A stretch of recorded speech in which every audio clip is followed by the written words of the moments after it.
पहले इतने साफियों के हमदर्द हैं, थोड़े दिन पहले मुझे मरवाने का पक्का बंदोबस्त कर दिया था अहमद मीर ने। वो एक क्लिप है, वो एक पॉलिटिकल पार्टी ने क्लिप पकड़ा, एक इधर से पकड़ा एक इधर से पकड़ा, उसको जोड़ा और वो ऐसा शो किया कि मैं नवाज शरीफ के दौर में आशिक रसूल था और इमरान खान के दौर में गुस्ताख रसूल हूं। यानी वो ऐसा शो करने की कोशिश की ना कि जैसे नवाज शरीफ के दौर में मैं तहरीक लब्बैक वालों के साथ खड़ा था और इमरान खान के दौर में उनके खिलाफ खड़ा हूं। इसने एक क्लिप कहीं और से निकाला, दूसरा कहीं और से निकाला, एक पॉलिटिकल पार्टी ने वो सोशल मीडिया पे डाला और अहमद मीर की ड्यूटी लगाई इसको वायरल करो, उसने उसको रीट्वीट करके वायरल कर दिया। सबको क्या गुस्सा है? अच्छा, इमरान रियाज खान बिल्कुल इसी तरह की कहानियां सुना रहे हैं कि, और जो कहानी गीर हैं, इसके अलावा आप ये देखें कि जो वो जो 5th जनरेशन वार की दोगली अबलागी जंग की नर्सरी से पिनपने वाले पुरजे हैं, वो भी ये कहानियां सुना रहे हैं जी कि कभी वो जंगलों में गए, जानवर आ गए, खतरनाक जंगली जानवर आ गए, इमरान रियाज ने उनका मुकाबला किया कि यार ये कोई गैर मरई किरदार है। कभी ऐसा होता है, फिर ये है कि पता नहीं कितने किलोमीटर वो पहाड़ों पर, बर्फपोश जी पहाड़ियों पर चलता रहा। आप भी नांद रहे हैं बिल्कुल, एरियाज और में कि 3 सेब थे उनके पास 3 सिर्फ। सेब थे हैं। वो किसी दरवेश ने दिया हो या वो होगा किसी मोकल ने दावदरूद किया होगा। बिल्कुल। ये उसी तरह की कहानी है। ये वही इमरान रियाज खान है। मैं मेरे इस यूट्यूब चैनल पर उनका हमारे दोस्त उल्फत मुगल ने इंटरव्यू किया था। है उल्फत मुगल साहब उनकी बातों का भरम रख जाते हैं, लेकिन हम तो नहीं रखेंगे। तो ये कहते थे अहमद मीर मुझे कत्ल करवाना चाहते हैं। यानी इसको भी आप ये कह लें, मैं कुछ के नाम नहीं लूँगा, वो बिशारत होती है इमरान रियाज खान को भी कि किसी पर भी इल्ज़ाम लगा दो। बिल्कुल। देखें ये शुरू कहाँ से हुए हैं? ये शुरू यहाँ से ही हुए हैं कि कोई ना कोई इन्होंने, चाहे वो सियासतदान है या सहाफ़ी है या कोई इस्टेब्लिशमेंट का किरदार है, कोई जज है, उनको पकड़ा है कि हम इनको हिट करेंगे, हमारी रेटिंग आएगी। तो इमरान बिल्कुल। रियाज खान बिल्कुल ये एक चुरन बेच रहे हैं और इसका जो फ़रार होने का या भागने का चुरन है वो यही है कि जितनी ज़्यादा कन्फ्यूजन फैलाएँगे ताकि हमारी बुज़दिली जो है ना, हम टक्कर के लोग हैं, वो सामने ना आ सके कि हम जो कहते थे उस पर पैरा नहीं दिया। वो एक गाना भी है ना, आदमी जो कहता है, आदमी जो सुनता है, बिल्कुल। ज़िंदगी भर वो सदाएँ पीछा करती हैं। तो ये इनकी करनियाँ हैं, वो बड़े-बड़े बोल हैं जो इनके आगे आ रहे हैं और ये मुनाफ़िकत की इंतहाएँ भी है और झूठ की फैक्ट्रियाँ हैं ये। बिल्कुल। अच्छा, वो यहाँ पर एक आप इमरान रियाज़ साहब की बात कर रहे हैं। इसके साथ एक और नाम इरशाद भट्टी साहब, उनको ख्वाब में कायदे-आज़म नज़र आ गए। नहीं, इरशाद भट्टी साहब ने सवाल किया ना अहमद मीर से। हाँ जी। अच्छा, अब मसला ये है कि कल को कोई उठ के या कोई फिर आप ये कह लें पीका एक्ट भी आ गया है, जी। अदारे मुतहरिक होंगे, तो फिर ये कहेंगे जी कि हमने तो सवाल किया था। भाईजान आप सवाल ये कर सकते थे, अहमद मीर साहब प्रोफ़ेसर वारिस मीर मरहूम आपके ख्वाब में आते या आएँ जी। तो आप उनको क्या कहेंगे? या फिर आगे से अहमद मीर साहब उसे ये जवाब देते, इरशाद भट्टी साहब आप ये बताएँ कि वो आपके बच्चों का दूध नवाज़ शरीफ जो है चुरा के ले गया था। अगर वो भैंसें आपके ख्वाब में आ जाएँ, भैंसें आपके ख्वाब जी। में आ जाएँ तो क्या उन भैंसों को कहेंगे जो आपके हुँ। बच्चों का चीज़ें थी। तो ये इस तरह की बातें जानबूझकर करते हैं, मुतनाज़ा बातें करते हैं और अब ये देखें ना कंट्रोवर्सीज़ बनाने के लिए। कंट्रोवर्सीज़ बनाते हैं और बानियाने पाकिस्तान पर आप ये देखें ना, ख्वाब में फलाना आएगा तो आप ये कहेंगे भाई तुसी इन्ने पाक साफ़ हो। हुँ। अपना कंडक्ट ते देखो, हाँ, झूठियां दी बिल्कुल। फैक्ट्री हो तुसी, प्रोपेगेंडा ब्रिगेड हो। एक वक्त में आप कुछ कहते हैं, दूसरे वक्त में कुछ कह देते हैं, एक वक्त में आपका नजरिया कुछ होता है, दूसरे वक्त में कुछ होता है। अस्सलाम वालेकुम, मैं मोहसिन बिलाल। हमारे इस खुसूसी पॉडकास्ट में हमारे साथ मौजूद होंगे सीनियर सहाफ़ी सैफ अवान साहब। सैफ साहब, पिछला एक हमने पॉडकास्ट किया था आपके साथ, तो कुछ इनकलाबी यूट्यूबर्स की आपने बात की थी। इमरान रियाज लंदन, दूसरों को लंदन के ताने देते थे, अब लंदन खुद। तकदीर का खेल देखें और किस्मत की बात देखें, कल तक यही साहब और इससे मुतल्लिका जो इसके हवारी हैं और इसके बीट फेलो हैं, स्पेशली बीट मैं बीट फेलो फेलो कहूँगा। अच्छा, मशवानी, जबरान लियास, बेसिकली अरसलान खालिद इसके बीट फेलो ही हैं। यानी शहबाज गिल वगैरह नहीं ये है।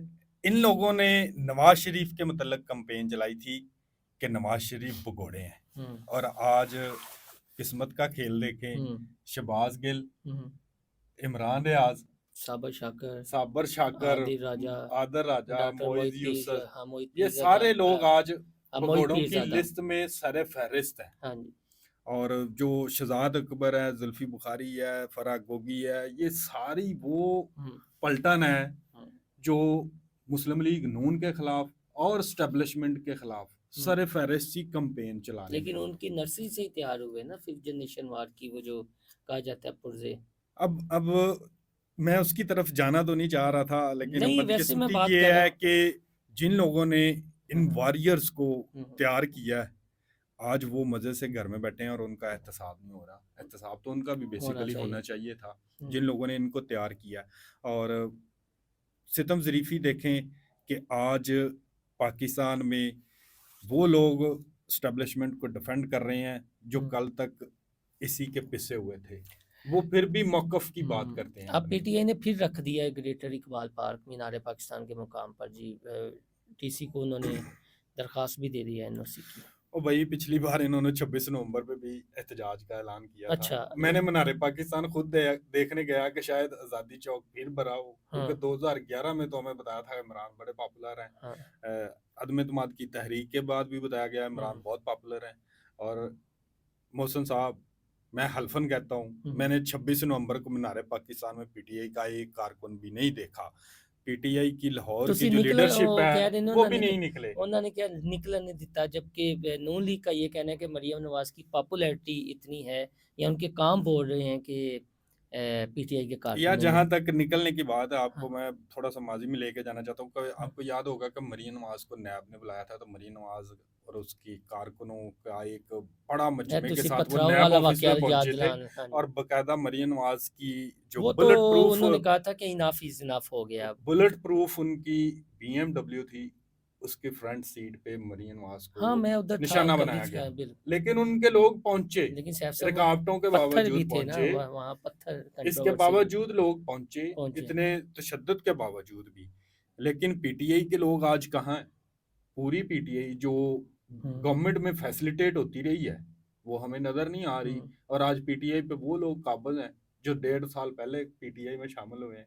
ये इमरान खान की 26 साल सियासत पे बहुत बड़ा सवालिया आपने ये निशान भी है। एक बात की थी कि इमरान खान की रिहाई की जो कुंजी है वो नवाज शरीफ है, नवाज शरीफ से होकर ही सब कुछ होगा। आजकल मैं अभी देख भी रहा हूँ वही सूरत हाल है। पीटीआई के जो कुछ तर्जमान हैं वो चाहते हैं कि कह रहे हैं बार बार नवाज शरीफ और मरियम नवाज कामयाब हो गए हैं, मुज़ाकरात खत्म की है। तो भाई मुज़ाकरात तो खत्म इमरान खान की हैं। आज भी वज़ीर आज़म शहबाज शरीफ ने उनको वाज़े ऑफर की है कि मुज़ाकरात की टेबल पे बैठे, हम आपके साथ नेगोशिएशन करना चाहते हैं। आप 2014 के धरने की भी इंक्वायरी करवाएं, 26 नवंबर की भी इंक्वायरी कराएं, आप 2018 के इलेक्शन की भी करवाएं। अगर इमरान में हिम्मत है तो आए सामने, सबकी ओपन इंक्वायरी डीजीआईएसपीआर कराएं। साहब ने तो फिर ये कह दिया कि आप इस इलेक्शन की क्यों बात करते हैं, फिर 2014 के धरने से शुरू हो। इसी बात को सेकंड किया है वज़ीर आज़म शहबाज शरीफ ने आज। वो कहते हैं 2014 की भी धरने की इंक्वायरी करवा लें, आप 24 के इलेक्शन की भी करवाएं, 18 के इलेक्शन की भी करवाएं। इमरान खान उस चीज की तरफ नहीं जाएगा जिसको अपना नुकसान समझेगा। जहां फायदा होगा ये वहां ही सिर्फ ये जाएगा। पीपल्स पार्टी यानी खास तौर पर chairman Peoples Party Bilawal Bhutto Zardari को क्यों ये कहना पड़ गया, और ताजरों का सेमिनार और वहां पर ये कहना पड़ गया जी कि कोई शिकायत है तो बताएं, ना मैंने कभी किसी से भत्ता लिया ना चंदा लिया, तो चुगलखोरी क्यों करते हैं, चुगलियां क्यों लगाते हैं, ये नौबत क्यों आई? ये मरियम नवाज देखें की जी, परफॉर्मेंस है। मरियम नवाज ने पंजाब में 10 माह में सिर्फ पंजाब की हिस्ट्री में सबसे ज्यादा प्रोग्राम जो डिलीवर किए हैं और उनको कंप्लीट कर दिया, आवाम को रिलीफ पहुंचा रहे हैं। 76 प्रोग्राम जो मरियम नवाज ने लॉन्च किए, उनमें से 50+ एग्जीक्यूट हो चुके हैं, जिनसे लोगों को बकायदा रिलीफ मिल रहा है। यही चीजें कराची के, सिंध के लोग, बलूचिस्तान के, केपीके के लोग भी देख रहे हैं, ताजर भी देख रहे हैं। और एक ताजरों ने तो मजाकन कही थी बात कि मरियम नवाज को यहाँ भेज दे, पीपल्स पार्टी को परेशानी लाक हो गई। हालांकि वो कहते रहे हैं कि हेल्थ सिस्टम हमारा ले, अगर आप बदकिस्मती देखें, बिलावल ने अगले दिन कराची के जो बड़े ताजर्स हैं, अरबपति लोग हैं, उनको बुला के दिया कुछ नहीं है, सिर्फ रोटी खवा के घरों घर भेज दिया है। और बस जहां तक वो भी गिला करना चाह रहे थे। अगर ये भत्ते की बात कर रहे हैं ना बिलावल, तो लियारी गैंगवार कौन चला रहा है, उसकी तरफ मैं जाना नहीं चाहता। अच्छा ये बताइए, सिर्फ एक मैं इशारा दे रहा हूं। मलक रियाज वापस आएगा? कोई कह रहे हैं कि नहीं, सिस्टम इतना दमखम नहीं है। अगर रियासत ने फैसला कर लिया ना, किया या नहीं अभी? कर लिया। अच्छा। रियासत ने फैसला कर लिया तो मलक रियाज के रेड वारंट पर तेजी से काम हो रहा है। दुबई हुकाम से राब्ता कर लिया गया है, बहरिया टाउन के खिलाफ नैब ऐड दे रहा है, बाकायदा अखबार में प्रेस रिलीज आ रही है। तो भाई अनकरीब आप देखें कि बहरिया टाउन की जो वैल्यू है ना, बिस्मिल्लाह स्कीम से भी नीचे जाने वाली है। बिस्मिल्लाह स्कीम से भी नीचे जाने वाले जाने वाली ते ਜਿਹੜੇ ਉੱਥੇ ਰਹਿ ਰਹੇ ਨੇ ਕਿ ਜੋ रहायशी बदकिस्मती ये है कि मलक रियाज ने जिन गरीबों, यतीमों और मस्कीनों की जगह पे कब्जे किए हैं, सरकारी जगह पे कब्जे किए हैं, उनको अरबों रुपए के भाव बेचा है। कौड़ियों की जमीनें खरीद के कब्जे करके अरबों के भाव बेचा है, और आज वो लोग स्टेक पे लगे हैं जिन्होंने खरीदे हैं। स्टेक पे लग गए। स्टेक पे लगा पूरा बहरिया टाउन आज। तो यानी आप कह रहे हैं, आपकी इतलात ये है कि रियासत ने फैसला कर लिया मलक रियाज रियाज को आएंगे आएंगे। आएंगे ये फरवरी मार्च में लास्ट में बताएं क्या होने जा रहा है? पीटीआई ने योम स्याह मनाना है। फरवरी और मार्च 9 मई के केसेस के फैसलों के महीने हैं। बहुत सारे जो नुमाया चेहरे हैं पीटीआई के, जो आज गिरफ्तार भी हैं और कुछ केपीके में रिपोश भी हैं, उनके खिलाफ अदालतों से फैसले आएंगे और बहुत सारे नुमाया चेहरों को सजाएं भी होगी, और सजाएं बड़ी सख्त होंगी। वो मिलिट्री कोर्ट से ज़्यादा सख्त तो हो सकती हैं। मिलिट्री कोर्ट से ज़्यादा सख्त। और मलक रियाज की तो आपने बात कर दी, तो ये जो फिर फेक न्यूज़, गुमराहकुन मालूमात जो बाहर बैठकर नर्सरियां हैं चलाते हैं, उन्हें वापस लाने का कोई इरादा नहीं है फिर? ये यानी जो यहाँ थे वो भी चलेंगे। बात मोहसिन साहब बड़ी सिंपल सी है कि जिन ममालिक के साथ आपके कैदियों के तबादले के मुआहदे हैं, आप उन्हीं ममालिक से ही मुल्ज़मान को वापस ला सकते हैं, और जो नहीं है उनको ये सोचना चाहिए कि उनकी फैमिलियां, उनके घर बार पाकिस्तान में मौजूद हैं। आपने आज कल परसों पाकिस्तान वापस आना है, तो आपके तबूत नहीं आने। उम्मीद रखी जाए कि इमरान रियाज के खिलाफ जो केसेस हैं अदालतों में चले हैं, चीज़ें हैं, मामलात हैं, तो फिर ये भी वापस आ सकते। यार केसेस कभी भी बंद नहीं अच्छा, होते। खतरा किससे था इसको वैसे?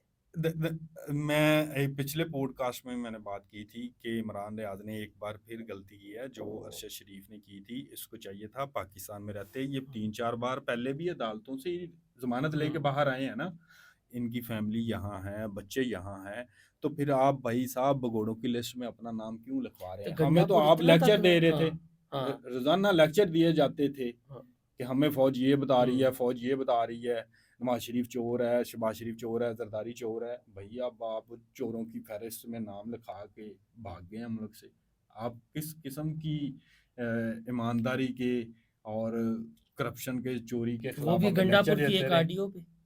हाँ ऑब्वियसली गंडापुर ने जब इमरान रियाज को उसकी औकात बताई है, तो उसके बाद इमरान रियाज ने जिक्र भी नहीं किया, किसी एक भी वीलॉग में गंडापुर का जिक्र नहीं किया। तो क्योंकि इमरान रियाज जिनके हाथों में पला हुआ है ना, उनको पता है ये कितने पानी में है। अच्छा, चले जी, उनको पता है ये कितने पानी में है। और सैफ अमान साहब ने ये कहा है कि मलक रियाज को वापस लाने के लिए जो हुकूमत है और रियासत है वो संजीदा है। इसके साथ साथ कैसा वक्त है कि वो जो दूसरों को लंदन भागने के ताने देते थे, अब उन्होंने पाकिस्तान रहना गवारा नहीं किया, यहाँ पर रहकर इनकलाब लाने को तरजीह नहीं दी, वो भी भगोड़े हो गए हैं। तो उनके सुनने वालों को मैं सिर्फ इतना कहूँगा कि ये सिर्फ ज़ुबान के काजी हैं, ये किरदार के नहीं हैं, और ये आपको बेवकूफ़ बनाते हैं लंबी छोड़कर। ये कहते थे दिसंबर में आ रहा है खान, किधर है खान, उल्टा सज़ा हो गई है। तो आने वाले में दिनों में देखिएगा 9 मई के जो फैसले आने हैं या दीगर होने हैं, तो आपको पता चल जाएगा कि ये आपके जहनों से कैसे खेलते हैं और डॉलर कमाते हैं। ये डॉलर खोर गिद्ध हैं जो सिर्फ गुमराहकुन और फेक न्यूज़ फैलाकर आपके इमोशन से खेलते हैं, और आप इन लोगों की बल्ले बल्ले करते हैं और खुद बाद में ये भगोड़े हो जाते हैं।